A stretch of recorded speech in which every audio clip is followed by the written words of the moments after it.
తనకు తప్పు అనిపిస్తే తప్పు అని చెప్తారు, నిజమైతే కూడా అంతే కుండబద్దలు కొట్టినట్టుగా చెప్తారు. ఎస్, ప్రస్తుతం మనతో పాటుగా ఉన్నారు senior producer and south India film chamber of commerce మాజీ ప్రెసిడెంట్ కాటగడ్డ ప్రసాద్ గారు.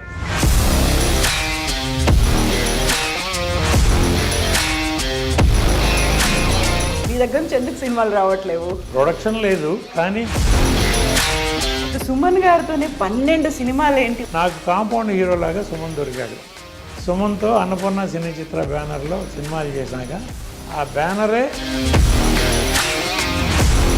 24 క్రాఫ్ట్స్ అనేది చూసుకోవడానికి, లేకుంటే అది వాటి మీద పట్టు అనేది, ఎక్కడ ఎవరెవరు సూట్ అవుతారు, దేనికి ఏది బాగా పండాలి, ఇవన్నీ చూసుకునేది ఒక కెప్టెన్ లాంటి డైరెక్టర్ కదా. శంకర్ ఆల్ ఇండియా #1 డైరెక్టర్ కదా. ఎంతమంది ప్రొడ్యూసర్లకు పనిచేశారు, వాళ్ళల్లో వాళ్ళే ఎవరు బాగున్నారు, ఎవరు బతికి బట్టగట్టారు. ఆ శంకర్తో కొన్ని బ్యానర్లే ఎగిరిపోయినాయి అమ్మ. అట్లా who ever touches Shankar latest. Reason ఏమై ఉంటుంది అనుకుంటున్నారు మీరు? ఒక హిట్ రాగానే 10 మంది ప్రొడ్యూసర్లు వెళ్తారు. ఒక హీరోకి ఒక హిట్ రాగానే 10 మంది బాబు.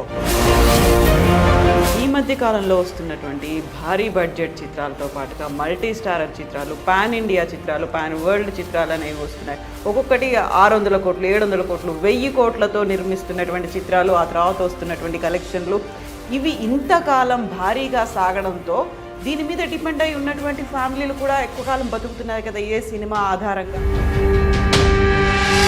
అలా నుంచి వాళ్ళు హీరో వస్తుంటే ప్రొడ్యూసర్ నిలబడాలి. పెద్ద హీరోలు, పెద్ద టెక్నీషియన్స్, పెద్ద ఆర్టిస్టులు, వాళ్ళకి ఒక టైమింగ్ లేదు, ఒక పాడు లేదు, ఒక ఇది లేదు, ఏమి లేదు. వస్తారు, క్యారవాన్లో కూర్చుంటారు. వాళ్ళ ఆ రోజు సీన్ ఏంటో తెలియదు, ఆ డైలాగ్ ఏంటో తెలియదు. అది బలుపు. ఆ క్యారవాన్ నుంచి ఫ్లోర్లోకి రావడానికి హీరో చుట్టూ ఒక 10 మంది బౌన్సర్లు ఉండాలి. కిడ్నాప్ చేస్తారు ఆ స్టూడియోలో. అది బంధానా లేకపోతే ఎచ్చుల ఒక పేజీ డైలాగు గుర్తుపెట్టుకుని చెప్పగలిగే 2-3 హీరోలు ఉన్నారు. కాటగడ్డ ప్రసాద్ గారి దగ్గర నుంచి ఒక మూవీ ఏదైనా ఉండే ఛాన్స్ ఉందా? సార్ బాబు నాకు వద్దమ్మా, నేను డబ్బులు పెడతా, నేను సినిమా తీస్తా, నేను ఎందుకు అది అడుక్కోవాలి? అసలు ప్రొడ్యూసర్ లొకేషన్ వస్తే హీరోకి 3 రాదమ్మా, డైరెక్టర్కి 3 రాదు, సినిమా షార్ట్ తీయలేడు. కాంపౌండ్లో హీరోలు ఉన్న ప్రొడ్యూసర్లే సినిమాలు తీయలేదు. నేను వెళ్ళి బాబు అన్నా అవసరం? టాలీవుడే కాదు, మొత్తం అన్ని ఇండస్ట్రీలు ఇలాగే తయారయ్యా. All India industry under the control of some heroes and some directors. ప్రేమ్నగర్లో ఒక డైలాగ్ ఉంటుంది, ఇక్కడి నుంచి మన రాజ్యం మొదలు, ఇక్కడి నుంచి మనకు అహంకారం మొదలవుతుంది. ఓపెన్గా ఇంత మాట్లాడుతున్నానంటే ఎంత వెక్స్ అయి ఉంటా, షూట్ చేసి పారాయాలని. కుండ బద్దలు కొట్టినట్టుగా ఏ విషయం గురించి అయినా మాట్లాడేవాళ్ళు చాలా అరుదుగా కనిపిస్తూ ఉంటారు.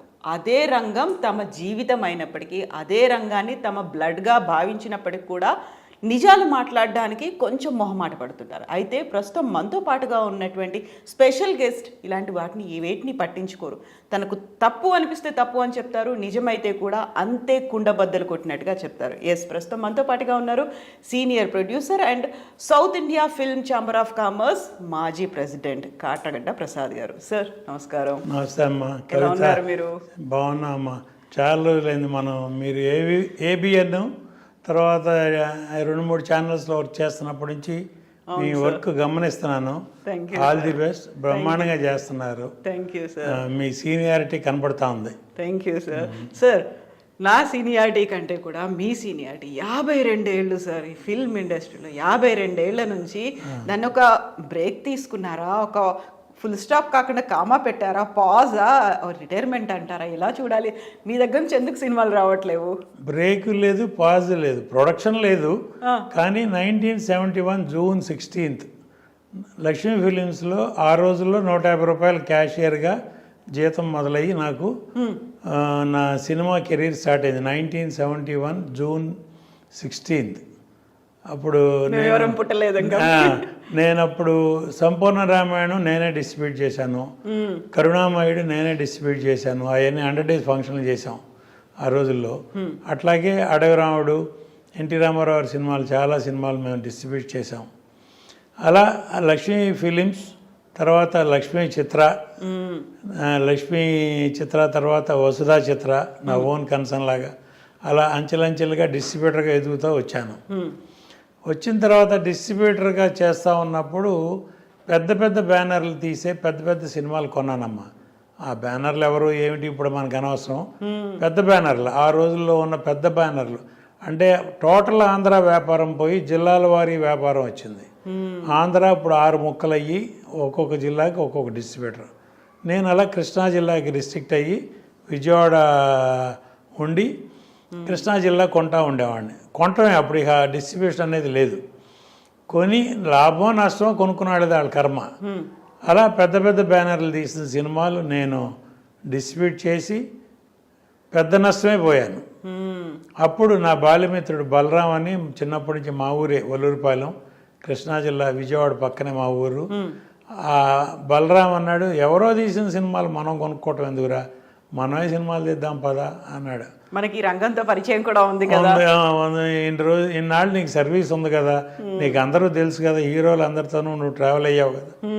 అప్పట్లో చిరంజీవి గారితో వీళ్ళందరితో ట్రావెల్ అయ్యాను.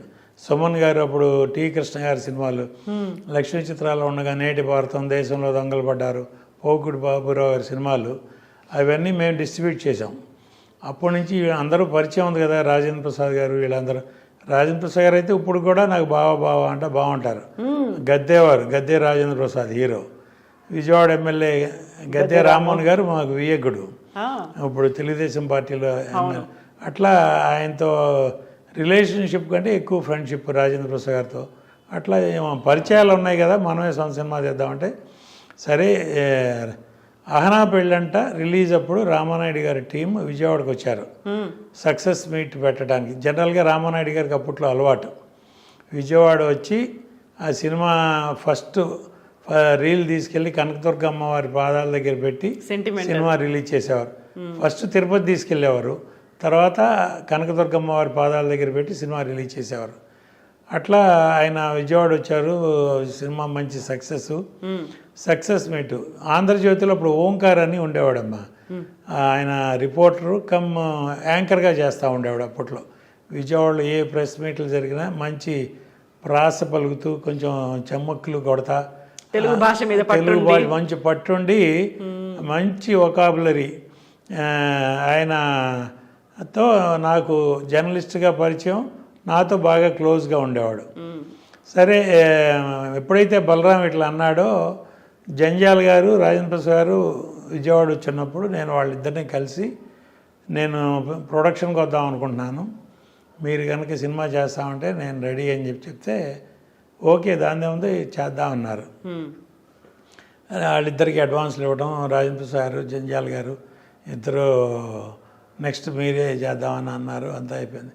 సినిమా పెద్ద హిట్ అయ్యేటప్పటికి వాళ్ళకి ఎవరో ఫ్రెండ్స్ సలహా చెప్తారు కదా, పెట్టుబడి మేము పెడతాం, మీరే సొంత సినిమా తీయండి, తీస్తే బెనిఫిట్ ఏదో మీకే ఉంటుంది కదా అంటే వాళ్ళిద్దరు కలిసి సొంత సినిమా తీశారు.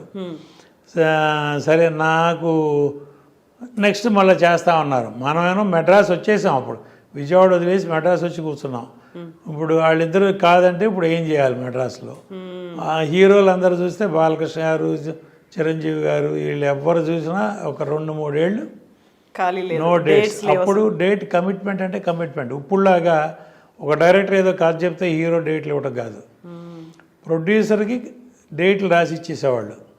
అట్లా కమిట్మెంట్ అయిపోయి ఉన్నారు. సరే, ఇప్పుడు మనకి ఎవరు అవైలబుల్ అంటే ఓన్లీ సుమన్ అవైలబుల్. సుమన్ కూడా కొంచెం రిస్ట్రిక్షన్స్, కేసు క్లియర్ అయిపోయింది. ఆయన కేసు చిన్న డిస్టర్బెన్స్ వచ్చింది కదమ్మా అప్పుడు ఆయనకి. ఆ డిస్టర్బెన్స్ క్లియర్ అయిన తర్వాత బెయిల్ మీద ఉండి డైలీ పోలీస్ స్టేషన్లో సంతకం పెట్టి షూటింగ్లకి వెళ్ళొచ్చు కొన్ని కండిషన్స్తో, కండిషనల్ బెయిల్. షూటింగ్లు కూడా ఏవిఎం వాళ్ళు అప్పట్లో మేనేజ్ చేశారు, మా స్టూడియోలోనే షూటింగ్లు చేసేటట్టుగా కోర్టు ఆర్డర్ ఇవ్వండి అని. చెంగల్పట్టు డిస్ట్రిక్ట్లో వస్తుందమ్మా అది. చెంగల్పట్టు డిస్ట్రిక్ట్లో 6-7 స్టూడియోలు ఉన్నాయి, ఎక్కడ కాదు అక్కడే చేయాలి, మందులో మాత్రమే. సరే, అదే కండిషన్లో ఆయన ఒప్పుకోవటం రావటం. చెంగల్పట్టులో ఉండేవారు ఆయన అప్పట్లో. అక్కడి నుంచి రోజు ఏవిఎం స్టూడియోకి రావటం, షూటింగ్ చేయటం, వెళ్ళటం. సరే, సుమన్ గారికి ఒక కథ ఓంకారం తీసుకెళ్ళి వినిపించాం, నచ్చింది, చేసాం. బందిపోటు నా మొదటి సినిమా 1/1/1988. చిరంజీవి గారి క్లాపు, దేవి గారి ప్రసాద్ గారికి స్విచ్ ఆను. సినిమా రెడీ చేసాం. ఆగస్టు 4 రిలీజ్ చేద్దామని అనుకున్నాం. ఆగస్ట్ 5 అనుకుని ప్లాన్ చేసి అంతా అయ్యి డేట్ అనౌన్స్ చేసిన తర్వాత సినిమా చిరంజీవి గారి సినిమా ఒకటి రిలీజ్ ఆగస్ట్ 5, కెఎస్ రామారావు గారి మరణ మృదంగం. ఆ సినిమా అక్కడ చిరంజీవి, కోదండరామరెడ్డి, ఇళయరాజా, కెఎస్ రామారావు, అంత పెద్ద అక్కడ అందరూ హీరోలు. ఇక్కడ కాటకడ ప్రసాద్ ఒక 0, సుమన్ ఒక 0, ఓంకార్ ఒక 0. అలా ఉన్న పరిస్థితిలో నా దగ్గర సినిమా బాగుందని కొన్న డిస్ట్రిబ్యూటర్లు కూడా డైరెక్ట్ అపోజిషన్ ఎందుకు, మనం కొంచెం ఆగి రిలీజ్ చేద్దాం 1 వారం 2 వారాలు, చిరంజీవి సినిమా మీద క్లాష్ ఎందుకు అని అంటాం. అది నేను 5వ తారీఖు డేట్ ఆల్రెడీ అనౌన్స్ చేశా. తర్వాత వాళ్ళు 4వ తారీఖు అనౌన్స్ చేశారు ఆగస్టు నెలలో, 1988 ఆగస్టు. సరే ఏం చేద్దాం అని మంచి డైలమాలో ఉన్నప్పుడు ఆ సినిమా రిలీజ్ అవ్వటం, యావరేజ్ స్టాక్ రావటం, డిస్ట్రిబ్యూటర్లే మళ్ళీ ఫోన్ చేసి సినిమా యావరేజ్ స్టాక్ వచ్చింది, మన సినిమా బాగుంది కదా, ధైర్యంగా వెళ్దాం, చేసేయండి అన్నారు. ప్రింట్లు కూడా తీసి రెడీగా ఉన్నప్పుడు అన్ని ప్రింట్లు లారీల్లో బస్సుల్లో వేసి పంపడమే, ట్రైన్లలో రెడీగా ఉన్నాయి. సరే 5 రిలీజ్ చేసాం. మంచి సక్సెస్, బాగుంది, శుభారంభం. అప్పుడు శుభారంభం, ఫస్ట్ సినిమా బాగుంది అనుకున్నాం.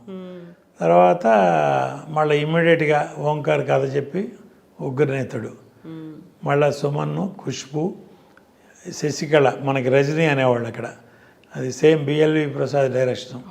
నా టీం ఏంటంటే అమ్మ Rajkoti music, Muraliramaiah editors, costumes Sai, makeup Manmadharao, అట్లా మొత్తం నా టీం ప్రొడ్యూసర్ కాటగడ్డ ప్రసాద్ గారు, హీరో సుమన్ గారు, అంతేనా? అంతే, హీరో సుమన్. ఒక హీరోయిన్ మారేది, హీరోయిన్లు మారేవాళ్ళు, డెఫినెట్గా మారేవాళ్ళు. డైరెక్టరు కథను బట్టి దానికి సూటబుల్ డైరెక్టర్ ఎట్లా ఎవరైతే వాళ్ళు అట్లా రిపీట్ అయిన డైరెక్టర్లు కూడా ఉన్నారు. బిఎల్వి ప్రసాద్ నాకు ఫస్ట్ 3 సినిమాలు వరుసనే చేశారు. అట్లాగే శరత్ 3 సినిమాలు చేశాడు, సాగర్ 2 సినిమాలు చేశాడు, అట్లా ఉన్నాయి.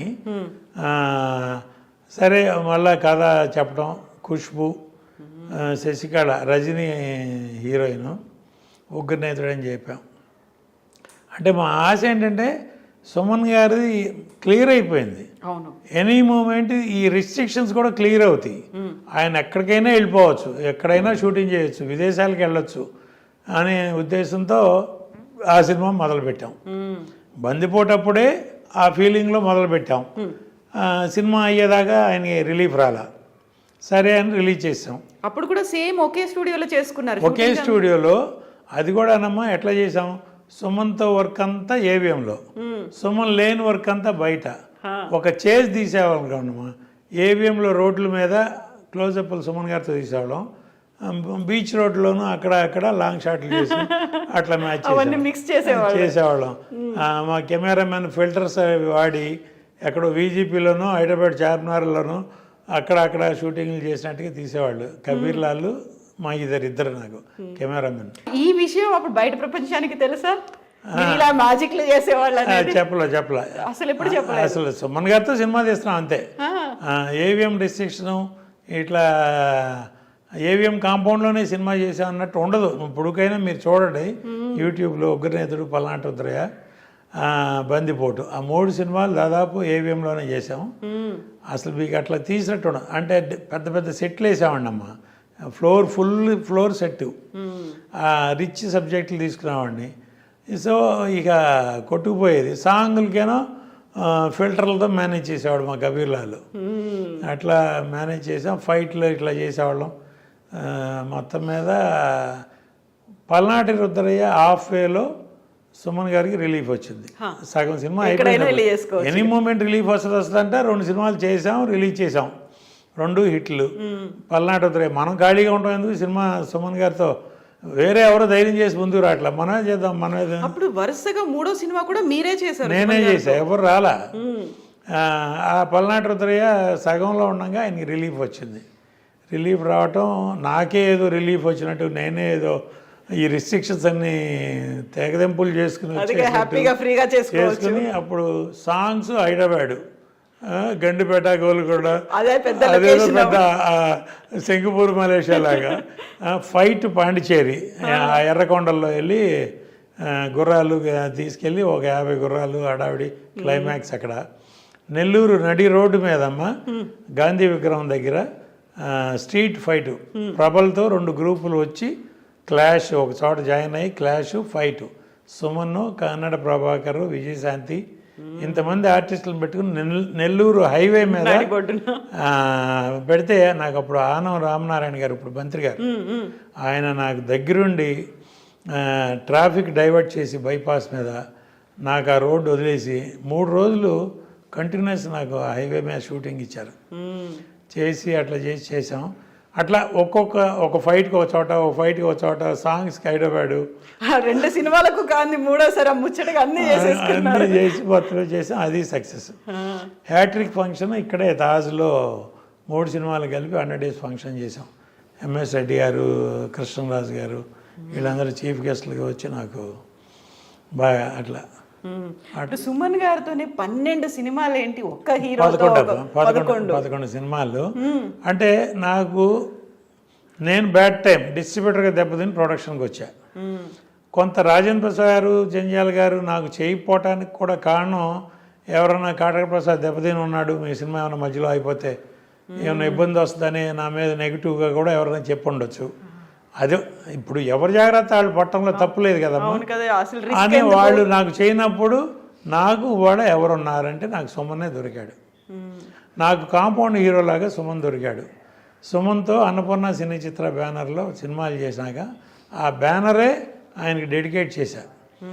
సుమన్ లేని సినిమాలన్నీ నాగేశ్వరతో తీసినాయి కానీ, నరేష్తో తీసినాయి కానీ, అవన్నీ అనుపమ ప్రొడక్షన్స్ అని, ప్రసాద్ ఆర్ట్ ప్రొడక్షన్స్ అని తీసేవాడిని. నేను సుమన్తో అన్ని సినిమాలు తీసిన తర్వాత కెఎస్ రామారావు గారు క్రియేటివ్ కమర్షియల్స్ చిరంజీవితోనే తీసేవారు. వేరే సినిమాలు తీస్తే ప్రమోద ఆర్ట్స్ అని తీసేవారు ఆయన. అట్లా నేను అన్నపూర్ణ సినీ చిత్ర బ్యానర్ సుమన్ డెడికేటెడ్. ఆ బ్యానర్లు సినిమా అంటూ తీస్తే సుమన్తో ఆ బ్యానరే ఎప్పటికైనా. సుమన్ గారు కూడా ఈ మధ్య లేటెస్ట్గా ఐ డ్రీమ్కి ఇచ్చినటువంటి ఇంటర్వ్యూలో మీ పేరే చాలా ప్రముఖంగా చెప్పారు. సెకండ్ ఇన్నింగ్స్ అనేది మీతోనే స్టార్ట్ అయింది, అన్ని సినిమాలు బ్యాక్ టు బ్యాక్ చేయడం అనేది. నిజంగా మీకు ఎంతో పేరు వచ్చిందో తనకు కూడా పేరు అదే వచ్చింది కదా. అవునమ్మా, వచ్చింది. ఇప్పుడు పల్నాడు సక్సెస్ తర్వాత ఇక పడిపోయారు. మామూలుగా ఇండస్ట్రీలో హీరోలు కరువు ఉన్నారు.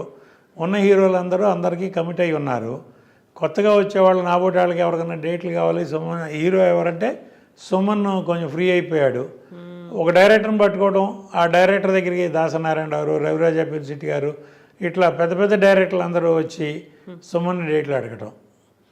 సుమన్ నన్ను అడిగేవాడు, నేను మీ బ్యానర్లో వరుసనే చేస్తాను, బ్యాక్ టు బ్యాక్ చేస్తున్నాను, ఏం చేద్దామంటే, నా హీరో ఎంత పెరిగితే నేను అంత పెరిగినట్టు, నువ్వు చెయ్యి, వాళ్ళు ఎవరెవరు పెద్ద డైరెక్టర్లు నీకు ఆఫర్ ఇచ్చారో అవన్నీ చెయ్యి, నేను అంతకైతే వేరే ఇంకో హీరోని పెట్టి వేరే బ్యానర్ పెట్టి నేను చిన్న సినిమాలు తీసుకుంటా, నా కోసం నువ్వు నీ కెరీర్ డిస్టర్బ్ చేసుకోవు, నువ్వు ఎంత ఎదిగితే నాకు అంత మంచిది, నువ్వు చేస్తూ ఉండనేవాడిని. మధ్యలో నేను ఇక పోలీస్ భార్య, పందిరి మాంసం, జగపతి బాబుని ఇంట్రడ్యూస్ చేశాను. వాళ్ళ నాన్నగారి తర్వాత రెండో సినిమా నాదే.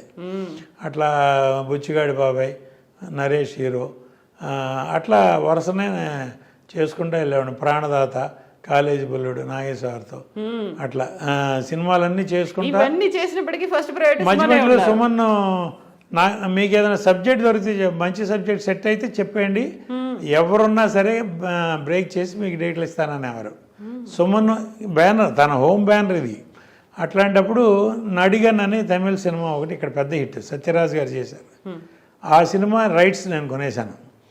కొన్న తర్వాత సుమన్ గారికి తీసుకెళ్ళి చూపించాను. మనం నెక్స్ట్ ఇమీడియట్గా అదే చేద్దామన్నారు. పెద్దింటల్లుడు అని పెట్టాను టైటిల్. దానిలో నగ్మాని ఇంట్రడ్యూస్ చేశాను. బాంబేలో ఒక సినిమా చేసింది అప్పటికే, సాజిద్ నాడేడు వాళ్ళని, వాళ్ళ హిందీలో పెద్ద ప్రొడ్యూసర్, ఆయన ఇంట్రడ్యూస్ చేశారు అక్కడ. నేను సౌత్లో ఇంట్రడ్యూస్ చేస్తానని సాజిద్తో మాట్లాడితే వెంటనే నాకు నగ్మాని పంపటం. ఇక్కడ అంటే అసలు నగ్మా కంటే ముందు నేను దివ్యభారతిని సైన్ చేశాను. దివ్యభారతి మెడ్రాస్ ఎప్పుడు వచ్చినా మా ఇంటికే వచ్చేది. నా కారు తీసుకెళ్ళిపోయేది మారుతి, అప్పుడు మారుతి 800 పాత మోడల్ కార్లు, తనే ఓన్ డ్రైవ్ చేసుకుని వెళ్ళిపోయేది. దివ్యభారతి చేయాల్సిన సినిమా రామానాయుడు గారు అదేది బొబ్బిలి రాజా ఆఫర్ వచ్చింది, వెంకటేష్తో కాంబినేషన్, మంచి సబ్జెక్టు, గోపాల్ గారు డైరెక్షన్, పెద్ద బ్యానర్, పెద్ద సినిమా చెయ్యి, ఆ సినిమా చెయ్యి నువ్వు. మరి నా సంగతి ఏంటన్నా అంటే అంత బాయ్ సాబ్ అంటే నాతో అంత బాగుండేదమ్మా దివ్యభారతి. మరి నేను ఎవరి దగ్గరికి వెళ్ళను, నేనేం చేయను, నాకు సొమ్మను డైరెక్టర్, నాకు ప్రాజెక్ట్ సెట్ అయిపోయింది, హీరోయిన్ లేదు, నేనేం చేయనంటే నా ఫ్రెండ్ ఉంది, నేనెంతో అంతే అని చెప్పి నగ్మాన్ పిలిపించింది. తనే పిలిపించింది, దివ్యభారతి ఇంట్రడ్యూస్ చేసి నాకు చెప్తే శరత్ నేను అందరం ఓకే అనుకుని ప్రొసీడ్ అయ్యాం. నగ్మాన్ ఇంట్రడ్యూస్ చేసినాక నగ్మాన్ నాకే దొరకలే తర్వాత. అట్లా అందరూ టాప్ హీరోలతో ఆ సినిమా రన్నింగ్ నేను అనౌన్స్ చేశానమ్మా, నడిగన్ రైట్స్ కొన్నాను, సుమన్ గారు నగ్మా శరత్ డైరెక్షన్ అని అనౌన్స్ చేశాను. మోహన్ బాబు గారిది అప్పుడు అల్లుడు గారు సిల్వర్ జూబ్లీ ఫంక్షన్ ఇక్కడ పామ్ గ్రో హోటల్లో సిల్వర్ జూబ్లీ ఫంక్షన్ చేస్తున్నారు. ఆ ఫంక్షన్కి నేను మామూలుగా పిలిస్తే వెళ్ళాను. మోహన్ బాబు గారు నన్ను పక్కకు పిలిచి, ప్రసాద్ నువ్వు నడిగన్ కొన్నావని తెలిసింది, ఆ సినిమా నేను చేస్తానన్నాడు. అదేంటి సార్, నా కాంపౌండ్ హీరో సుమన్ ఉన్నాడు, సుమన్తో ఆల్రెడీ అనౌన్స్ చేశాను. ఏది పెద్ద సక్సెస్ఫుల్ హీరో, మామూలుగా ఎవరైనా ఆఫర్ చేస్తే ఈ రోజుల్లో ఏ ప్రొడ్యూసర్ అయినా జంపే. అట్లాంటి పరిస్థితిలో మోహన్ బాబు గారు ఆఫర్ ఇవ్వటం అంటే నాకు గారి నేతిలో పట్టాను అన్నట్టు అయ్యేది కదా. కాదు సార్, నేను సుమన్తో అనౌన్స్ చేశాను, సారీ సార్ అన్న. నువ్వు సుమన్తోనే ఈ ప్రసాద్, నేనెవరు వద్దన్నారు, ఆ గౌండ్రమణి వేసాడు చూడు, ఆ క్యారెక్టర్ నేను వేస్తాను. ఆ క్యారెక్టర్కి నేను బ్రహ్మానందం గారు అనుకున్నా, కామెడీ క్యారెక్టర్, ఆ క్యారెక్టర్ నేను వేస్తాను, నాకు నచ్చింది. హీరోతో పాటు ప్యారలల్గా వెళ్ళే క్యారెక్టరు నాకు నచ్చింది, నేను చేస్తాను, నీకు ఓకే అయితే నాకు ఓకే అన్న. ఇంకా ఓకే అయ్యండి సార్, మీరు అల్లుడు గారు సిల్వర్ జూబ్లీ ఫంక్షన్ తర్వాత నాకు చేస్తానంటే రెడీ అన్నా. ఆ క్యారెక్టర్ చేసాం. ఇక్కడ తమిళ్లో మనోరమ చేసిన క్యారెక్టర్ ఎవరు చేయాలని కొన్నాళ్ళు చాలా పేర్లు అనుకున్నాం. ఆఖరి శరత్తే చెప్పాడు, వాణిశ్రీ గారిని అడగరాదు, నీకు పరిచయం ఉంది కదా. నేను డిస్ట్రిబ్యూటర్గా ఉన్నప్పుడు లక్ష్మీ ఫిలిమ్స్ బాగా పరిచయం అమ్మ. ఆవిడ దగ్గరికి వెళ్ళి అడిగి ఒరిజినల్ సినిమా చూపించి ఆ మనోరమ క్యారెక్టర్ మీరు చేయాలనంటే ఆవిడకి నచ్చి ఆవిడ ఒప్పుకుంది. ఆవిడకి కంబ్యాక్, సుమన్ నాకు ఫస్ట్ పిక్చర్ కంబ్యాక్, పెద్దింటి అల్లుడు వాణిశ్రీ గారికి comeback after big gap. Nagma introduction, Sarath, Mohan Babu గారు యాడెడ్ అట్రాక్షను, ఇక మల్టీ స్టారర్ లెవెల్ అయిపోయింది అది ఆఖరికి. మొత్తం మీద సినిమా చేసాం, పెద్ద హిట్, అది సిల్వర్ జూబ్లీ ఫంక్షన్ చేసాం. ఇక్కడ నేను చెప్పాల్సింది ఏంటంటే అమ్మా, ఇవాళ ఒక హీరో ఏదైనా సినిమా చేస్తున్నాడంటే ఆ హీరో సినిమాలో ఇంకో హీరో వచ్చి ఒక క్యారెక్టరో, ఒక విలనో, ఒక కమెడియన్నో చేస్తున్నారా? ఇప్పుడు ఆ రోజుల్లో నాగేశ్వర సినిమాలో రామారావు చేసేవారు, రామారావు సినిమాలో నాగేశ్వర చేసేవారు, వాళ్ళిద్దరు సినిమాల్లో సోమబాబు గారు చేసేవారు, కాంతారావు చేసేవారు. ఇప్పుడు అసలు వాళ్ళ క్యారెక్టర్ ఏంటి, ఇదేంటి అని చూసేవాళ్ళు. రామారావు ఎంత గ్రేట్ అమ్మా, రక్త సంబంధం లాంటి టైటిల్స్లో ఆయన సినిమా చేశాడు. నిరుపేద, రాజు పేద, ఇట్లాంటి కథల్లో సినిమాలు టైటిల్స్గా పెట్టి సినిమాలు చేశారు. వాళ్ళ మీద వాళ్ళకి నమ్మకం ఆ రోజుల్లో హీరోలు. వాళ్ళ హీరోలు, నా హీరో ఏం చెప్తే అది నేను వినాలి, నా హీరో నా డైరెక్టరు ఏం చెప్తే అది నేను ఏసీ రూమ్లో కూర్చొని సినిమా తీయాలి, నేను సెట్లోకి వెళ్ళకూడదు, రామానాయుడు గారిలాగా ట్రాలీ తోయకూడదు, క్రేన్ ఎత్తకూడదు. అటువంటి పరిస్థితిలో వాళ్ళ నిర్మాణ రంగం ఉంది. ప్రొడ్యూసర్ అంటే కేవలం ప్రొడ్యూసర్ డబ్బు పెడితే చాలు, మీ మేనేజర్కి సూట్ కేసు ఇచ్చి పంపండి, మేము సినిమా తీసి ఫస్ట్ కాపీ చూపిస్తాం. అంటే సార్ ఇక్కడ ఒక చిన్నది ఏంటంటే 24 క్రాఫ్ట్స్ అనేది చూసుకోవడానికి, లేకుంటే అది వాటి మీద పట్టు అనేది, ఎక్కడ ఎవరెవరు సూట్ అవుతారు, దేనికి ఏది బాగా పండాలి, ఇవన్నీ చూసుకునేది ఒక కెప్టెన్ లాంటి డైరెక్టర్ కదా, డైరెక్టర్కి వదిలేస్తే అయిపోతుంది. అలా ఇప్పుడు నేను చేసే రోజుల్లో నేనే కాదమ్మా, నా ముందు తరం కానీ నా బ్యాచ్లో ప్రొడ్యూసర్లు కానీ ముందు సబ్జెక్ట్ ఫైనలైజ్ చేసుకునేవాళ్ళం, దాని తగ్గట్టు డైరెక్టరు, దానికి తగ్గట్టు క్యాస్టింగ్, సినిమా తీసేవాళ్ళం. అప్పుడు నేను సగం పెడితే నా డిస్ట్రిబ్యూటర్లు సగం పెట్టేవాళ్ళు. డిస్ట్రిబ్యూటర్లో అండర్ ప్రొడక్షన్లోనే కమిట్ అయ్యేవాళ్ళు, అడ్వాన్స్ ఇచ్చేవాళ్ళు. వాళ్ళకి షెడ్యూల్కి రష్ చేసి చూపించేవాళ్ళం. మేము మీరు ఇచ్చిన డబ్బుతో మేము ఈ సినిమా తీసాం, ఇంత లెంత్ వచ్చింది, ఇదిగో సినిమా అని డిస్ట్రిబ్యూటర్లకి రష్ చేసి చూపించేవాళ్ళం అమ్మ. అది పాత తరం నుంచే నవైగా ఫిలిమ్స్, అన్నపూర్ణ ఫిలిమ్స్, లక్ష్మీ చిత్ర ఇవన్నీ ఉన్నప్పుడే రామానాయుడు గారు కూడా డిస్ట్రిబ్యూటర్లకి సినిమా వేసి చూపించిన రోజులు ఉన్నాయి. రష్ ఫస్ట్ కాపీ కూడా కాదు, షెడ్యూల్ వైజ్ రష్ చూపించి తర్వాత ఇన్ని రోజులు షూటింగ్ ఉంటుంది, మాకు ఇంత పెట్టుబడి అవసరం, డైరెక్టర్ ప్రొడ్యూసర్ కూర్చొని బడ్జెట్ వేసుకుని దాని తగ్గట్టు నేను ఇంత పెడతాను, మీరు ఇంత పెట్టండి అని డిస్ట్రిబ్యూటర్ పెట్టిన డబ్బు ఇంకెక్కడ వేస్ట్ పోవట్లేదు అని వాళ్ళకి నమ్మకం క్రియేట్ చేయటం. డిస్ట్రిబ్యూటర్కి ఇప్పుడు వాళ్ళు ఇచ్చిన డబ్బు నేను తీసుకుని ఏదో చార్మినార్ కొనుక్కున్నాను అనుకోకూడదుగా. అట్లా ఆ నమ్మకం క్రియేట్ చేయడానికి మరి వచ్చింది నా ముందు నేను పెట్టిన రూల్ ఏం కాదు అది. నేను అంతకుముందు ఉన్న రూలే నేను ఫాలో అయ్యా. షెడ్యూల్కి రష్ చూపించేవాళ్ళం. సినిమా అంతా అయిపోయినాక 8 లెంత్ ఎంత లెంత్ వచ్చిందో before re recording Raj Koti, ఎడిటర్సు, director, మేము, హీరో అందరం కూర్చొని రష్ చూసేవాళ్ళం. ఫుల్ డబుల్ పాజిటివ్ చూసేవాళ్ళం. సినిమా చూసి ఏమన్నా యాడ్ చేయాలా, రీషూట్ చేయాలా, లేకపోతే ఏదైనా ట్రిమ్ చేయాలా, ఆ స్టేజ్లోనే ట్రిమ్మింగ్ అయిపోయేది. అయిన తర్వాత రీ రికార్డింగ్కి వెళ్ళేవాళ్ళం. ఆ తర్వాత ఎఫెక్ట్స్ ఫస్ట్ కాపీ. వాడు అసలు డైరెక్టర్ ఏం చేస్తున్నాడో, ఏం తీస్తున్నాడో, ఎక్కడ తీస్తున్నాడో, ఆ సినిమా ప్రొడక్షన్ ఎగ్జిక్యూటివ్ ఈపీ అంటారు ఇప్పుడు కొత్తగా.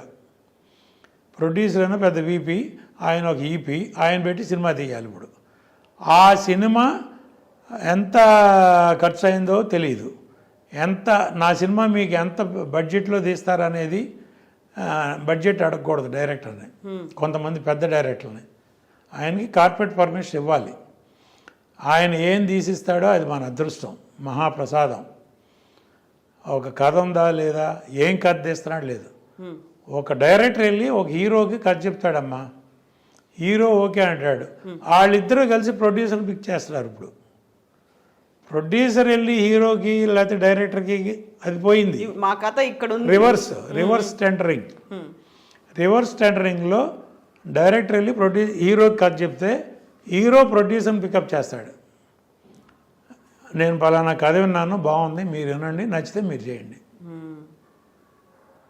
కెపాసిటీ ఎవరికి ఉంది, ఆ ప్రొడ్యూసర్కి కెపాసిటీ ఉందా లేదా, ఎవరైతే సూటబుల్ ఆయన పికప్ చేస్తారు. ఇప్పుడు మళ్ళా ఆయన అన్ని రకాలుగా ఆలోచించి, ఇప్పుడు నా రోజుల నుంచి ఉన్నాయి, పలానా ప్రొడ్యూసర్ మనం డేట్లు ఇచ్చామంటే ఆ సినిమా కరెక్ట్గా అది తీయగలరా లేదా, సరిగ్గా మార్కెటింగ్ చేయగలరా లేదా అనేది డౌట్ ఉండటంలో తప్పులేదు. అది ఎవరి కెరీర్ వాళ్ళు చూసుకునే రోజుల్లో. కానీ వాళ్ళు పిక్ చేయటమే ముందు ప్రొడ్యూసర్ని, పలానా ప్రొడ్యూసరు ఆహా పర్వాలా, ఈయనకి ఒక 5 కోట్లు 10 కోట్లు లాస్ వచ్చినా తట్టుకోగలడు అటువంటి వాళ్ళని పెడుతున్నారు. ఇప్పుడు సోకాళ్ళు ఇప్పుడు పలానా అని చెప్పకూడదమ్మా. వాళ్ళు డైరెక్టర్లు సినిమాలు తీస్తున్నారంటే, ఇప్పుడు శంకర్ ఫర్ ఎగ్జాంపుల్ నేను చెప్తున్నా, నిన్న రిలీజ్ అయింది ఇండియన్. అవును, భారతీయుడు. ఆ రిపోర్ట్ ఏంటో నాకు తెలుసు. నేను సౌత్ ఇండియన్ ఫిలిం ఛాంబర్లో ప్రెసిడెంట్గా ఉన్నప్పుడు లైకా ప్రొడక్షన్స్ వాళ్ళు ఆ శంకర్ మీద కంప్లైంట్ పెట్టారు. ఇది ఒక బడ్జెట్ మాకు రిటర్న్గా అగ్రిమెంట్ ఇచ్చి అనుకున్న బడ్జెట్ ఖర్చు అయిపోయింది, సినిమా 70% కూడా అవ్వలేదు, ఇంకా కంప్లీట్ చేయాలంటే నాకు కార్పొరేట్ పర్మిషన్ ఇస్తే కానీ నెక్స్ట్ షూటింగ్ ప్లాన్ చేయను అని కండిషన్ పెడితే ఆ ప్రొడ్యూసర్ లండన్ సుభాస్కర్ నాకు ఫోన్ చేసి ఇట్లా ఉంది ఏం చేయాలంటే మరి ఏం చేయమంటారన్న. మేము కంప్లైంట్ పంపిస్తాం, మీరు టేకప్ చేయండి అన్నారు. చేశాను.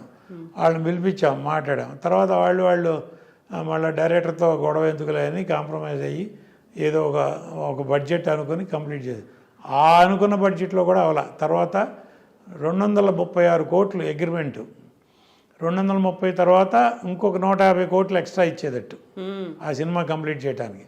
అది కూడా అయిన తర్వాత ఇప్పుడు 600 దాకా అయిందని అంటున్నారు. అది అంతవరకు నిజం, ఆ పెట్టిన నిర్మాతకు తెలియాలి, తీసిన దర్శకుడికి తెలియాలి. అలాంటి సినిమా 6 ఏళ్ళు పట్టిందమ్మా. 6 సంవత్సరాలు సినిమా మొదలుపెట్టిన కాడి నుంచి లైకా ప్రొడక్షన్స్ కాబట్టి వాళ్ళు ఏదో లండన్ నుంచి డబ్బులు పంపిస్తున్నారు, ఇక్కడ ఎవరో ఎగ్జిక్యూటివ్ ప్రొడ్యూసర్లు సినిమా తీస్తున్నారు, శంకర్ ఇష్టం వచ్చినట్టు తీస్తున్నాడు. తీస్తూ ఉంటే కంప్లీట్ మధ్యలో పాండమిక్ వచ్చింది. అఫ్కోర్స్ ఒక 2 ఇయర్స్ పోయింది. ఆ టైంలోనే ఈ కంప్లైంట్ ఇదంతా వచ్చింది. తర్వాత అప్పటికి ఆ పాండమిక్లో ఆ సినిమాలో యాక్ట్ చేసిన 5 ఆర్టిస్టులు చనిపోయారు, ఇంక్లూడింగ్ వివేక్. మెయిన్ క్యారెక్టర్ వేసే వివేక్తో సహా చనిపోయారు, 5 చనిపోయారు పాండమిక్లో. అది మార్చి ఇది మార్చి కథ మార్చి మళ్ళీ ఎట్టాగొట్ట కంప్లీట్ చేసి బయట. నేను ఆ రోజున వాళ్ళకి లైకా ప్రొడక్షన్స్కి ఒకే ఒక సలహా చెప్పా, ఇప్పుడు వరకు మీరు 236 కోట్లు పెట్టామన్నారు, ఇది పోయింది అనుకోండి, మీరు ఫర్దర్గా పెట్టే ప్రతి రూపాయి లాసే వస్తుంది, జాగ్రత్త అన్న. నేను అంత వారం చేశాను, వాళ్ళని కావాలంటే అడగండి. చేస్తే కాదు సార్ మాకు ప్రెస్టేజ్ ఆగిపోతే సినిమా బాగోదు, కమల్ హాసన్ గారి సినిమా ప్లస్ మా బ్యానర్కి ఇమేజ్ అది ఇది అంటే సరే మీ ఇష్టం. కార్పొరేట్ పర్మిషన్ ఇచ్చారు, సినిమా తీశారు, ఇది పరిస్థితి అది. ఇంకా దానికి ఇండియన్ 3 ఒకటి వస్తుంది మళ్ళీ, మీరందరూ కాసుకోండి. రీజన్ ఏమై ఉంటుంది అనుకుంటున్నారు మీరు? కథా కాకరకాయ లేదమ్మా. ఇప్పుడు అమ్మ మనం ఒక కథ అనుకుంటాం, కథ తగ్గట్టు డైరెక్టర్ అనుకుంటాం, దానికి తగ్గట్టు ఆర్టిస్టులు అనుకుంటాం, వాళ్ళు మన కంట్రోల్లో ఉంటారు. నేను సినిమా తీసే రోజుల్లో అమ్మ నా కథ మొత్తం డైలాగ్ వర్షన్తో సహా రెడీ అవ్వాలి. స్క్రిప్ట్ రీడింగ్ 2-3 సార్లు చేసేవాడిని. ఒక సినిమా చేస్తానే ఇంకో సినిమా పని చూసేవాడిని నేను. స్క్రిప్ట్ రీడింగ్ చూసుకుని లెంత్ చూసుకుని దీనికి కాస్ట్యూమ్స్, క్యారెక్టర్లు, ఆర్టిస్టులు ఎవరు, దానికి ఆర్టిస్టులకు కావాల్సిన కాస్ట్యూమ్స్ అసిస్టెంట్ డైరెక్టర్ని అడిగి ఎన్ని చేంజెస్ వస్తాయి, ఎంత కాస్ట్యూమ్స్ కావాలి, ఏం కావాలి, ఫుల్ పిక్చర్కి సరిపడే కాస్ట్యూమ్స్ రెడీగా ఉన్నాయి, ఫుల్ పిక్చర్కి సరిపడే ప్రాప్స్ రెడీగా ఉన్నాయి, అన్నీ రెడీ చేసి వాళ్ళ పొరపాటున ఒక ఆర్టిస్ట్ రాలేదు ఏదో హెల్త్ ఇష్యూలో, ఆల్టర్నేటివ్ నా షూటింగ్ ఆగేది కాదమ్మా.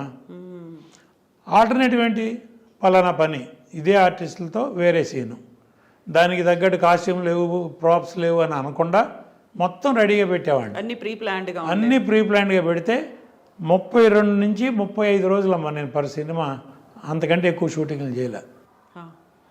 దానవీర సూరకర్ణ ఎన్టీ రామారావు గారు 3 వేషాలు ఒకే ఫ్రేమ్లో 3 రామారావు గారు కనబడతారు. 3 వేషాలు, ఆయన డైరెక్టరు, ఆయనే ప్రొడ్యూసరు, అన్ని బాధ్యతలతో 45 రోజుల్లో ఆ సినిమా కంప్లీట్ చేశారు. With so much in camera work, graphics లేవు ఆ రోజుల్లో. మిచెల్ కెమెరాలో 3 రామారావు గారు ఫ్రేమ్లో ఒకేసారి కనపడేవాళ్ళు. ఆ సినిమా 45 రోజుల్లో రామారావు గారు చేశారు. ఒక డెడికేషన్ అమ్మ. అదే వాళ్ళ 6 సంవత్సరాలు కాదు 10 సంవత్సరాలు ఇవ్వండి ఎవరైనా తీయమని చూద్దాం,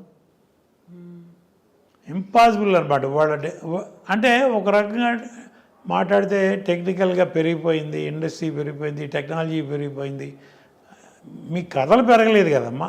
అమ్మే, నాన్నే కదా, మీకు అయ్యే కథలు కదా. ఎట్టా చెప్తారో ద వే ఆఫ్ టెల్లింగ్. మీరు 100 కోట్లు రిస్క్ చేసి ఆ 100 వస్తాయా రావా అని భయపడే బదులు 10 కోట్లు 10 సినిమాలు తీయండి, 10లో 5 సినిమాలు పోయినా 5 సినిమాలు మనం కాపాడతాయి. ఇట్లాంటి ఒక్క సినిమా పోతే మన గతేమాను. లైకా వాళ్ళు కాబట్టి తట్టుకున్నారమ్మా, అదే ఇంకొకటైతే. ఈ మధ్య కాలంలో హైదరాబాద్కి సంబంధించి చిన్న చిత్రాలు లేవు, సింగిల్ స్క్రీన్స్లో మేము ఏం ప్రదర్శించుకోవట్లో తెలియట్లేదు, అందుకని మేము కొన్ని రోజులు బంద్ ఇస్తున్నాము, సింగిల్ స్క్రీన్ థియేటర్లు కొన్ని రోజులు పనిచేయవు అన్నారు. ఇదే రీజన్ అదే చెప్తున్నానమ్మా. ఇప్పుడు పెద్ద పెద్ద సినిమాలు డిస్ట్రిబ్యూటర్లు కూడా కొంటలేదని చెప్పి అంటారు. చిన్న సినిమాలు ఇప్పుడు తమిళ్ మలయాళంలో చిన్న సినిమాలమ్మా 10 కోట్లలో తీసిన సినిమా 200 కోట్లు కలెక్ట్ చేస్తాను. ఆ మాత్రం తెలివితేటలు క్రియేటర్స్ మన దగ్గర లేరా? ఒకే డైరెక్టర్లో 10 మంది డైరెక్టర్ల మీదే పడాలా మనం? ఎవరికి ఒక హిట్ వస్తే ఆడ వెనకాల 10 మంది పడతారు. ఆడ అంతకుముందు ఒక ఫ్లాప్ తీసి ఉండొచ్చు, 2 ఫ్లాపులు తీసి ఉండొచ్చు. ఒక హిట్ రాగానే 10 మంది ప్రొడ్యూసర్లు వెళ్తారు. ఒక హీరోకి ఒక హిట్ రాగానే 10 మంది బాబు అందరూ బాబులే. ఇప్పుడు ఎక్కడి నుంచి ఎవరు డబ్బులు? ఎగ్జిబిటర్ థియేటర్ ఫీడింగ్ కోసం అడ్వాన్స్ ఇస్తాడమ్మా. వీళ్ళందరి దగ్గర అడ్వాన్స్లు తీసుకెళ్ళి డిస్ట్రిబ్యూటర్ ప్రొడ్యూసర్కి ఇస్తాడమ్మా. ప్రొడ్యూసర్ తీసుకెళ్ళి హీరోకి, ప్రొడ్యూసర్కి, ఆర్టిస్టులకి, టెక్నీషియన్స్కి ఇస్తాడు. అల్టిమేట్గా బెనిఫిట్ పొందేది వాళ్ళు, నష్టపోయేది వీళ్ళు, ప్రొడ్యూసర్, డిస్ట్రిబ్యూటర్, ఎగ్జిబిటర్. అట్లా ఎంతకాలం భరిస్తారు? వాళ్ళు సినిమా రిలీజ్ చేయాలంటే ఎగ్జిబిటర్లు అడ్వాన్స్ ఇచ్చే పొజిషన్లో లేరు. ఎంత అడ్వాన్స్ ఇవ్వాలంటే నాకు 500 కోట్లు అయింది కాస్టు, దాని మీద 600 కోట్లకి నేను అమ్ముతాను సినిమా, 600 కోట్లలో అడ్వాన్స్ కావాలి. ఆ కొనుక్కున్న వాళ్ళు ఏదో ఎక్స్ట్రా వేసుకుని వాళ్ళు అడుగుతారు, ఇస్తే బ్లాక్ అయిపోతుంది. ఆ ఎగ్జిబిటరు, డిస్ట్రిబ్యూటరు మళ్ళీ ఇంకో సినిమాకి వెళ్ళే పరిస్థితి లేదు. ఆ ప్రొడ్యూసర్ దగ్గర డిస్ట్రిబ్యూటర్ దగ్గర రికవరీ లేదు. అందరూ లాస్ పోయారుగా. ఎక్కడికి వెళ్ళింది ఈ మూటలన్నీ అంటే ఒక చోటకి వెళ్ళినాయి, 2 చోట్లకి వెళ్ళినాయి. అట్లా సక్సెస్ రేట్ ఎంతమ్మా? Maximum 5 to 7%. సంవత్సరానికి 200 సినిమాలు వస్తే 14-15 సినిమాల కంటే హిట్లు చూపిండి. ఎవరిదన్నా కానీ, ఏ హీరోలు ఎవరిదన్నా కానీ 200 సినిమాలు వస్తాయి, చిన్న పెద్ద అన్నీ కలిపి. వాటిలో ఇండస్ట్రీని పోషించే చిన్న నిర్మాతలేగా. పెద్ద హీరోల సినిమాలు ఎన్ని వస్తాయి? ఒక హీరో సంవత్సరానికి ఒక సినిమా చేస్తాడు. 20 మంది హీరోలు ఉన్నారు, 20 సినిమాలు. మిగతా 180 సినిమాలు ఎవరు? చిన్న సినిమాలు, చిన్న నిర్మాతలేగా. వాళ్ళు ఏదో కథలు నమ్ముకునో, డైరెక్టర్ నమ్ముకునో, ఏదో సినిమా ప్యాషను వస్తారమ్మా. వాళ్ళని మనం ఎంకరేజ్ చేయాలా వద్దా? ఎంకరేజ్ చేయకుండా చిన్న సినిమాలకి థియేటర్లు ఇవ్వకుండా లీజు, ఇప్పుడు 1 లక్ష రూపాయలకి లీజు తీసుకుని 2 లక్షలకి ఛార్జ్ చేస్తారు డిస్ట్రిబ్యూటర్కి. ఎవరు ఏంటని కాదు, ఇండస్ట్రీ అదేమంటే థియేటర్ రన్నింగ్ లాస్ వస్తుంది. ఆ లాస్ కవర్ చేయాలంటే సినిమా ఉన్నప్పుడు ఎక్స్ట్రా వేసి కవర్ చేసుకోవాలి. వాళ్ళ ఆర్గ్యుమెంట్ వాళ్ళదే, వాళ్ళే తప్పట్టం. అసలు రెంటల్ సిస్టమ్ రావటమే దరిద్రం. ఈ రోజుకి మలయాళంలో పర్సంటేజ్ సిస్టమే, పీవీఆర్ మాల్స్ అన్నీ పర్సంటేజ్ సిస్టమే. ఆ సిస్టమ్ మిగతా థియేటర్లన్నీ ఎందుకు రావు? ఎంతన్నా రాని, సినిమా హిట్ అయితే ఒక రకం రెవెన్యూ వస్తుంది, ఫ్లాప్ అయితే ఒక రకం రెవెన్యూ. 100 రూపాయలు వస్తే 50 రూపాయలు తీసుకుందాం. ఆ 50 రూపాయలనే నేను బతికానో లేదో నా తిప్పలో, మీరు బతికారో లేదో మీ తిప్పలో. అసలు ఆ 100 రూపాయలు నేనే రెంట్లాగా తీసుకుంటాను, మీకు 100 రూపాయలు, మీకు 10 పైసలు కూడా ఇవ్వరంటే అక్కడే కదా డిస్ట్రిబ్యూటర్లు ప్రొడ్యూసర్లు దెబ్బతినేది. 200 సినిమాలు వస్తున్న రోజుల్లో 180 సినిమాలు ఫ్లాప్ అంటే ఊహించండి అమ్మా. ఈ మధ్య కాలంలో వస్తున్నటువంటి భారీ బడ్జెట్ చిత్రాలతో పాటుగా మల్టీ స్టారర్ చిత్రాలు, పాన్ ఇండియా చిత్రాలు, పాన్ వరల్డ్ చిత్రాలు అనేవి వస్తున్నాయి. ఒక్కొక్కటి 600 కోట్లు, 700 కోట్లు, 1000 కోట్లతో నిర్మిస్తున్నటువంటి చిత్రాలు, ఆ తర్వాత వస్తున్నటువంటి కలెక్షన్లు, ఇవి ఇంతకాలం భారీగా సాగడంతో దీని మీద డిపెండ్ అయి ఉన్నటువంటి ఫ్యామిలీలు కూడా ఎక్కువ కాలం బతుకుతున్నాయి కదా, ఏ సినిమా ఆధారంగా అనేది కూడా. ఇదే సినిమా ఆధారంగా బతుకుతున్నారమ్మ. అదొక వింగ్ అమ్మ. అట్లా ఎన్ని ఉంటాయి? నేను చెప్పినట్టు 20 సినిమాలు ఉంటాయి. మిగతా 180 సినిమాలు చిన్న సినిమాలేగా, దాని మీద కూడా బతుకుతున్నారుగా. సినిమా అనేది ఉంటే 100 మంది 100 ఫ్యామిలీలు బతుకుతాయిగా. మినిమం 100 క్రూ కదా. 100 క్రూకి మనం అన్నం పెడుతున్నాం. వాళ్ళు మన మీద కష్టపడి నిజంగా చిన్న సినిమాలకే డెడికేటెడ్గా పనిచేస్తారు. పెద్ద హీరోలు, పెద్ద టెక్నీషియన్స్, పెద్ద ఆర్టిస్టులు, వాళ్ళకి ఒక టైమింగ్ లేదు, ఒక పాడు లేదు, ఒక ఇది లేదు, ఏమి లేదు.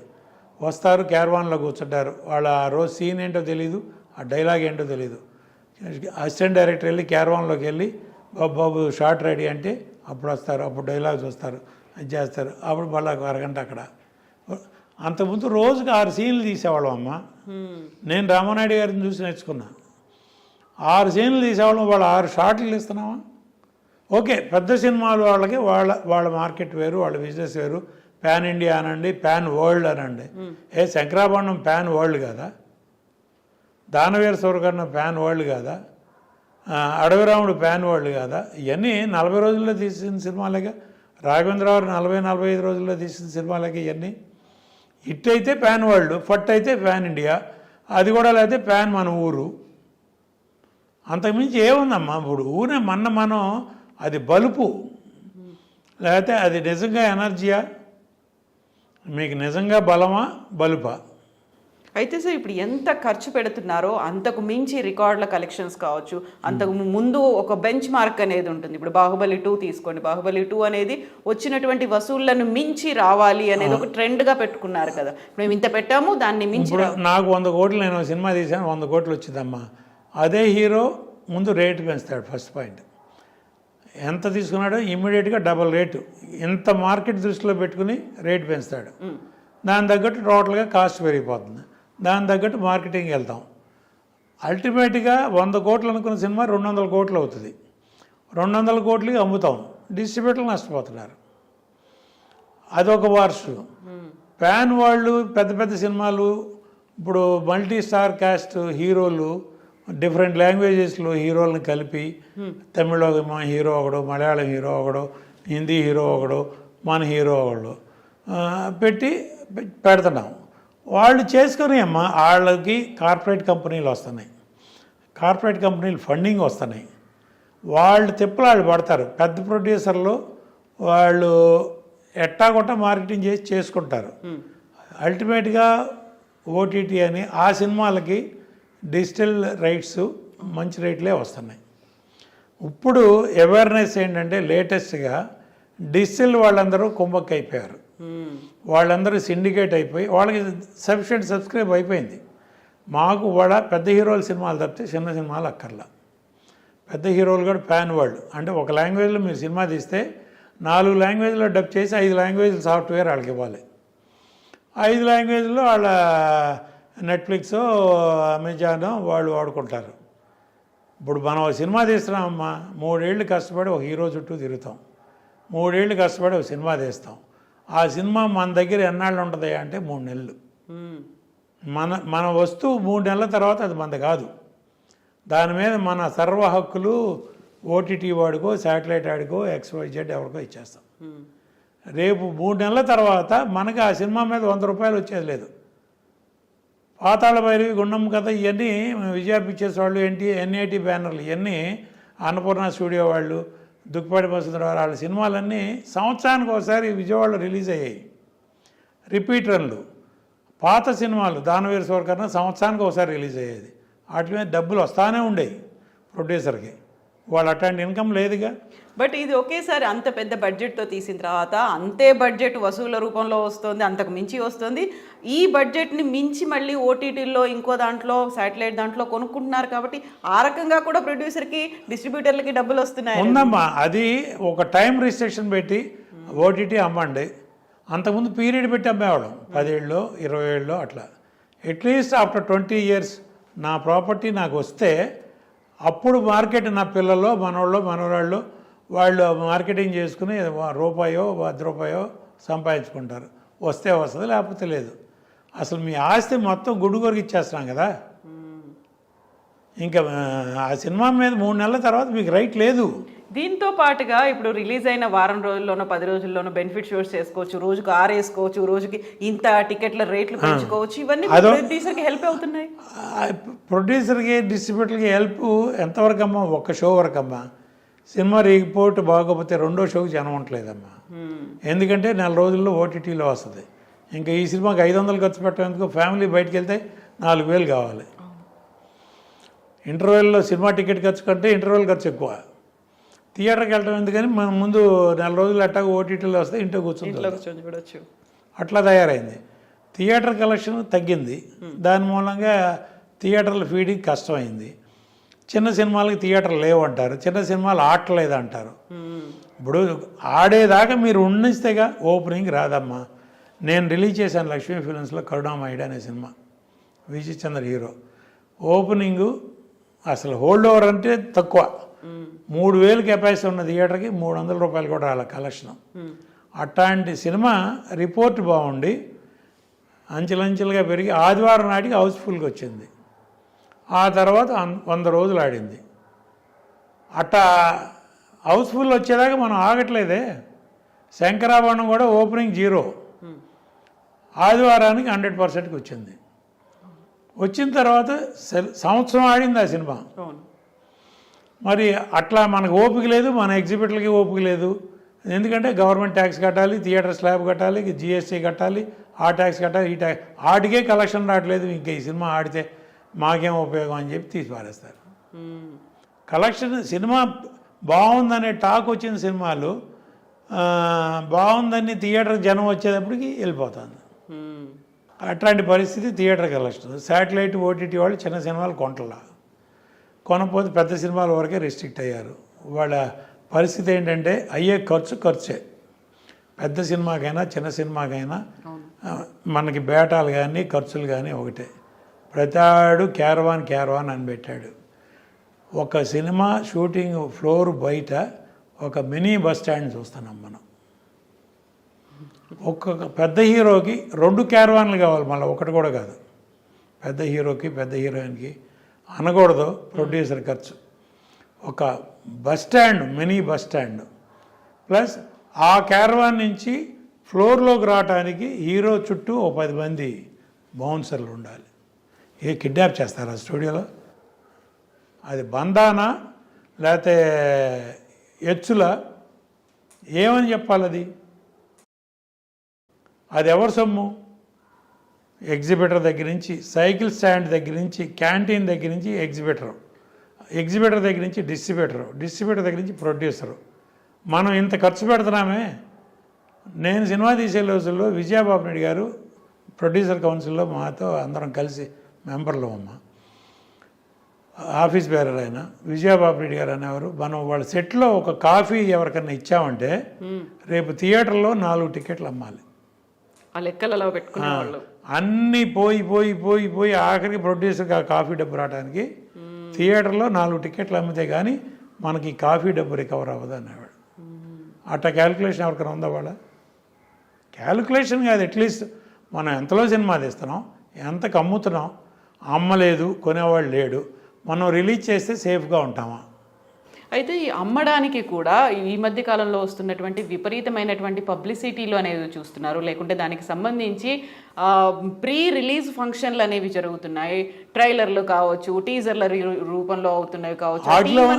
వాటిలో ఉన్నాయే సినిమాలో ఉన్నాయి, అంతకుమించి సినిమా ఏమి ఉంటలా. టీజర్లో మీరు ఏం చూపిస్తున్నారో, ట్రైలర్లో ఏం చూపిస్తున్నారో అయ్యే మెయిన్ షాట్లు. సినిమా ఏం లేదు, అంత సీన్ లేదు. లేకపోతే ఇంత అడావుడు ఎందుకు? అంతకుముందు మనం 50 days function, 100 days function, silver Jubilee function చేసాం. ఇప్పుడు audio function, teaser function, trailer function అంతే. సినిమా రిలీజ్ అయినాక 2వ వారం ఫంక్షన్ చేయాలి. లక్కీగా మన సినిమా 2వ వారం పోస్టర్ పెడితే 2వ వారం ఫంక్షన్ చేయాలి, 100 రోజుల ఫంక్షన్ కాదు. అయితే మిగతా ఫిల్మ్ ఇండస్ట్రీ లైక్ బాలీవుడ్ కావచ్చు, కోలీవుడ్, మాలీవుడ్, శాండల్వుడ్ ఇలాంటివన్నిటికంటే కూడా టాలీవుడ్లోనే ఎక్కువ రికార్డ్స్ అనేవి క్రియేట్ అవుతున్నాయి. గతంలో బాలీవుడ్ కంటే కూడా ఇప్పుడు టాలీవుడ్ని చూస్తున్న జనాల సంఖ్య పెరిగింది అనుకున్నప్పుడు, ఒక పక్కన బాహుబలి 2 రికార్డ్స్ క్రియేట్ చేసింది, RRR ఏమో ఆస్కార్ దాకా వెళ్ళింది, పుష్పలో యాక్ట్ చేసినటువంటి అల్లు అర్జున్కి జాతీయ ఉత్తమ నటుడు. మిగతా వాటిలో కనిపించిందంతా మన దగ్గర కనిపిస్తుంది, రికార్డులు కనిపిస్తున్నాయి, అన్నీ కనిపిస్తున్నాయి. మన దగ్గర క్రియేటర్స్ ఉన్నారమ్మా. క్రియేటర్స్ వెనకాల పెద్ద బ్యానర్లు ఉన్నారు, పెట్టుబడి పెట్టే సినిమాలు ఉన్నాయి, కార్పొరేట్ కంపెనీలు ఉన్నారు, ఆ cinema houses like Ashwini Dutt గారు ఆ సినిమా చేయాలంటే ఇప్పుడు వాళ్ళ అల్లుడు డైరెక్టర్ అవ్వచ్చు, బట్ ఆయన ఒక డైరెక్టరే. ఆయన మొన్న అశ్విని దత్ గారు ఒక ఇంటర్వ్యూ ఇచ్చారు, నేను ఏ సినిమా తీసినా మా డైరెక్టర్కి ఏం కావాలంటే అది సమకూర్చేవాడిని అంతే. నేను మొదల నుంచి అదే సిస్టమ్ ఫాలో అయ్యాను, ఇప్పటికీ అదే చేస్తున్నా. మా అల్లుడని కంట్రోల్ చేసింది లేదు, వేరే డైరెక్టర్ అని చెప్పి ఇష్టం వచ్చినట్టు ఖర్చు పెట్టింది లేదు. డైరెక్టర్కి ఏం కావాలో నేను అది డిస్కస్ చేసేవాడిని, ముందు ప్రొవైడ్ చేసేవాడిని. అట్లా ఎంతమంది చేస్తున్నారమ్మా? ఇప్పుడు ఒక బడ్జెట్, ఒక ప్లాన్ ఎంత ఖర్చు అవుతుంది? ఇప్పుడు ఒక ఆర్టిస్ట్ బాంబే నుంచి తీసుకొస్తున్నామమ్మా, ఒక 10-12 ఎయిర్ టికెట్లు ఇవ్వాలి, దానిలో ఒక 4-5 ఎగ్జిక్యూటివ్ టికెట్లు, ఒక 1/2 డజన్ మినిమం 5 స్టార్ హోటల్ రూమ్లు, దానిలో 2 సూట్ రూమ్లు, వీలైతే ప్రెసిడెంట్ సూట్ రూమ్లు. ఈ మధ్య కొత్త ట్రెండు ఎక్కడికైనా అవుట్డోర్ వెళ్ళాలంటే హెలికాప్టర్లో, సొంత చాపర్లో వెళ్ళాల్సిందే. మామూలుగా రెగ్యులర్ ఫ్లైట్లు మనకి అందవు. అట్లాంటి ఖర్చు ఎవరిదమ్మా? 2 చొప్పున క్యారవాన్లు పెట్టే ఖర్చు ఎవరిదమ్మా? బౌన్సర్ల ఖర్చు ఎవరిదమ్మా? బౌన్సర్ ఒక్కోడు రోజుకు 1000-1500, ఆ సినిమాని బట్టి ఆ హీరోని బట్టి 2000 దాకా వెళ్తూ ఉంది. ఆ 2000 ఇంటూ 10 మంది రోజుకి 20,000. 10 మందా 20 మంది అనేది మినిమం 10 మంది, 20,000 చొప్పున మీరు 100 రోజులు సినిమా తీస్తే 2 కోట్లు అక్కడ అయిపోతాను. ఇవన్నీ డిమాండ్ చేస్తుంది. మీరు తెర మీద చూపిన ఖర్చులు ఇవన్నీ నేను చెప్తున్నా. మీరు క్యారవాన్లో అంతకుముందు Ramarao Nayak sir up to Chiranjeevi garu, Balakrishna గారు, ఆ తరం వరకు అవుట్డోర్ షూటింగ్ అయితే చెట్టు కింద కూర్చునేవాళ్ళు, లేకపోతే ఒక ఫ్యాన్ పెట్టుకునేవాళ్ళు, టేబుల్ ఫ్యాన్ ఒకటి, ఇంపోర్టెడ్ ఫ్యాను, దాని పక్కన కూర్చునేవాళ్ళు. అక్కడ వేరుశనకాయలు తింటాను, పకోడీలు తింటాను, పేకాడతాను, షార్ట్ రెడీ అంటే చూసేవాళ్ళు. వాళ్ళు రాగానే ముందు సీన్ చదివేవాళ్ళు, సీన్లో వాళ్ళ క్యారెక్టర్ ప్రకారం డైలాగులు చదివేవాళ్ళు. అవన్నీ ముందు బుర్రకు ఎక్కించుకున్న తర్వాత పేకాడుకునేవాళ్ళు. ముందే షార్ట్కి గ్యాప్లో వెళ్ళి పేకాడుకుందామని కాదు, ముందు రాగానే వాళ్ళ సీన్ ఏంటి, దీనిలో నా డైలాగులు ఏంటి, ప్రతి డైలాగు బుర్రకు ఎక్కించుకున్న తర్వాత అప్పుడు టైంపాస్ చేసేవాళ్ళు. లేకపోతే టైంపాస్ లేదు. ఆ ఆర్టిస్ట్ ఏం చేస్తారు, దానికి అనుకూలంగా మనం కౌంటర్ ఏం చేయాలి అని ఆలోచించేవాళ్ళు ఆర్టిస్టులు ఆ రోజుల్లో.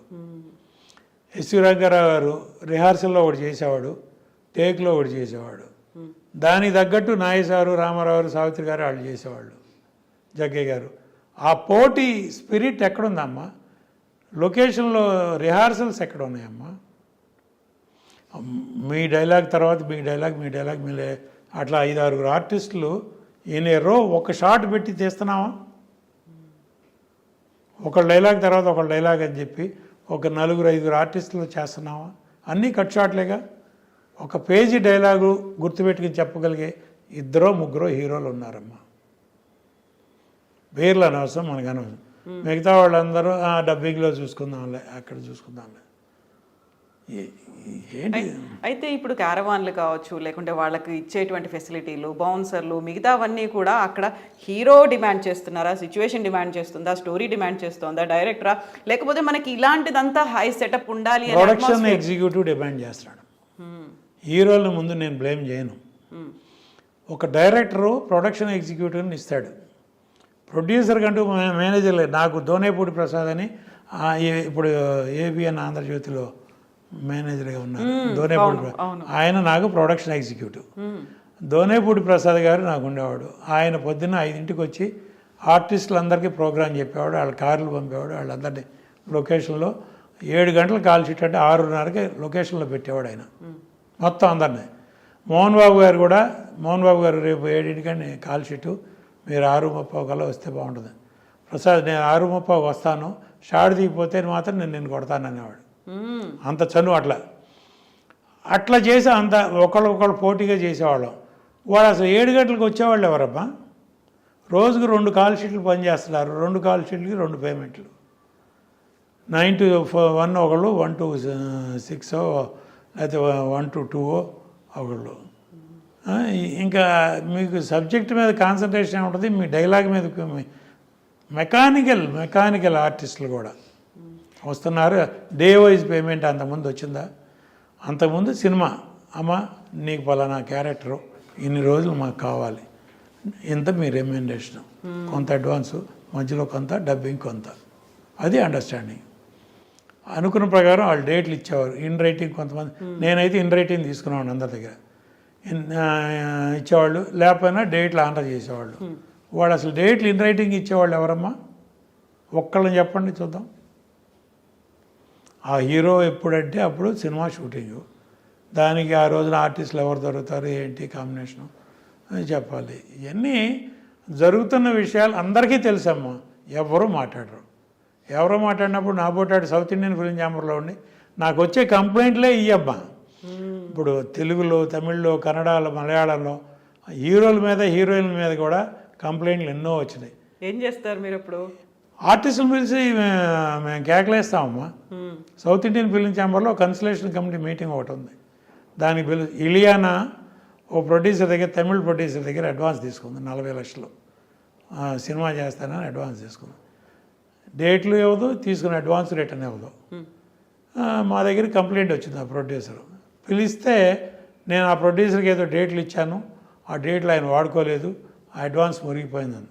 మా రూల్ ఏంటంటే డేట్ ఇచ్చిన తర్వాత నువ్వు మేకప్ వేసి ఆ ప్రొడ్యూసర్ కోసం ఒక్క షాట్ చేసినా నేను 40 లక్షలు పోయినట్టే.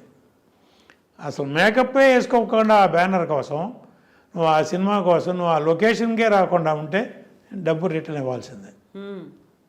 అది రూలు. నేను డేట్లు ఇచ్చాను మురిగిపోలేదంటే నువ్వు ఏ డేట్లు ఇచ్చావని చెప్పి తీస్తే, ఆ డేట్లో ఆనంద్ సినీ సర్వీస్ వాళ్ళ లాగ్ షీట్లు తీస్తే అన్ని రోజులు అమ్మాయి వేరే సినిమాలకి పనిచేసింది. ప్రూవ్ చేసాం. నువ్వు తిప్పి కట్టవా లేకపోతే నువ్వు సౌత్లో యాక్ట్ చేయడానికి వీలేదని బ్యాన్ చేసాం. ఆ తర్వాత నేను డెసిషన్ తీసుకున్న తర్వాత ఇలియానా సౌత్లో 1-2 సినిమాలు కమిట్ అయింది. ఆ ప్రొడ్యూసర్లు ఫోన్ చేసి చెప్పాం, ఆ అమ్మాయి మీద సౌత్ ఇండియన్ ఫిల్మ్ ఛాంబర్లో కంప్లైంట్ ఉంది, 40 లక్షలు కట్టాలి, మీరు కట్టి ఆ అమ్మాయి అకౌంట్లో కట్టండి, లేదు ఆ అమ్మాయిని కట్టమనండి, లేదా ఆ అమ్మాయి మీ షూటింగ్కి రాకూడదు. తీసేసాం. అట్లా తర్వాత చేయలే. 3 Idiots ఆ అమ్మాయికి లాస్ట్ సినిమా. అట్లా కొంతమంది హీరోల దగ్గర, హీరోయిన్ల దగ్గర, క్యారెక్టర్ ఆర్టిస్టుల దగ్గర డబ్బులు కలెక్ట్ చేసేవాళ్ళం, డైరెక్టర్ల దగ్గర. ఇప్పుడు సినిమా కమిట్ అయినప్పుడు ఆ సినిమా ఆనర్ చేయాలి. చేయకపోతే అట్లీస్ట్ డబ్బు రిటర్న్ ఇవ్వాలి. ప్రొడ్యూసరు ₹3 వడ్డీకి తీసుకొచ్చి నీకు అడ్వాన్స్ ఇస్తున్నాడు. ₹3 వడ్డీయో కాదో నా సొంత డబ్బు ఇచ్చినా దానికంటూ ఒక వ్యాపారం కోసంగా ఇచ్చింది. మరి నా డబ్బు నాకు ఏదో రకంగా రిటర్న్ రావాలిగా. అసలుకే దిక్కు దివాణం లేకపోతే కంప్లైంట్లు. South Indian film chamber duty అదమ్మా. సౌత్ ఇండియన్ ఫిలిం ఛాంబర్ అంటే ఏంటి అనుకుంటారు. 4 లాంగ్వేజ్లో కంప్లైంట్లు, అట్లాగే internal language to language complaints. నేను ఒక తమిళ సినిమా తీశాను, నాకు చెప్పకుండా నువ్వు తెలుగులో తీసేసాను ఆ కథ. ఆ కంప్లైంట్ నా దగ్గరికి వస్తుంది. నేను ఆ ప్రొడ్యూసర్ని పిలిచి ఆ సినిమా చూసి నువ్వు రైట్స్ కొనకుండా సినిమా తీసావు అని పెనాల్టీ వేస్తాం. ఎంత రైట్స్ రీజనబుల్గా